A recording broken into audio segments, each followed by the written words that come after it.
G'day, Scotty Cam here. Now you know tea lights, those little candles, the penny style candles? I'm going to show you how to make the simplest candelabra for tea lights to sit right in the middle of the dining room table.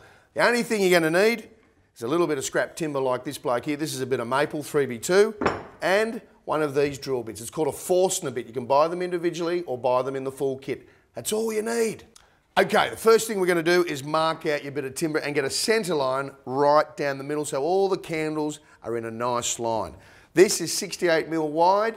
I've set my combination square on 34, half of 68, and then I'll just run a pencil line straight down the middle there. Not too thick because you're going to have to sand this out. Now that we've got the centre line marked out on the maple, now the maths comes into it. I've come in 50mm from the ends, put a mark there. I ended up with 5 more gaps from the candles that I've got. So I've divided that up into the space I've got left. I'd end up with 80mm between the centre of the candle of each one. So I've marked out 80 to there, marked out 80 again to there, and I end up with 80 left over. Perfect. So we have 6 marks all the way through the timber with a centre line running through. All we've got to do now is pick up our Forstner bit in the cordless drill and drill that out. You've got to make sure you get the right depth so the top of the candle is flush with the timber. I've measured that out, that I've got to sink this drill bit in about another 5mm.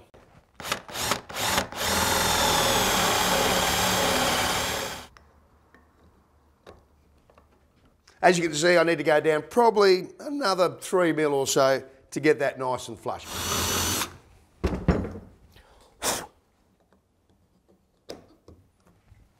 Perfect. Okay, last one. Get the centre point of your Forstner bit right on the mark.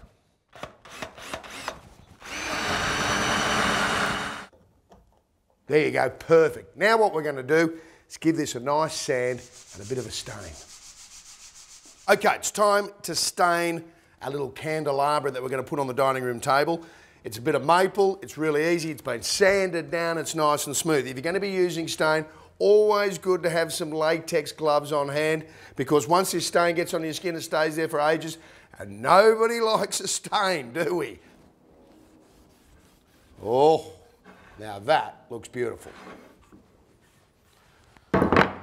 Okay, there it is, nice and stained. You wipe the excess off so you don't get any on your candle lights or on your fingers. And you can put more coats than I've done, and the more you put on, the darker it gets. And there we have all the candles in place, and this is a cracking job for you and the kids to do, and maybe you can give Mum a present.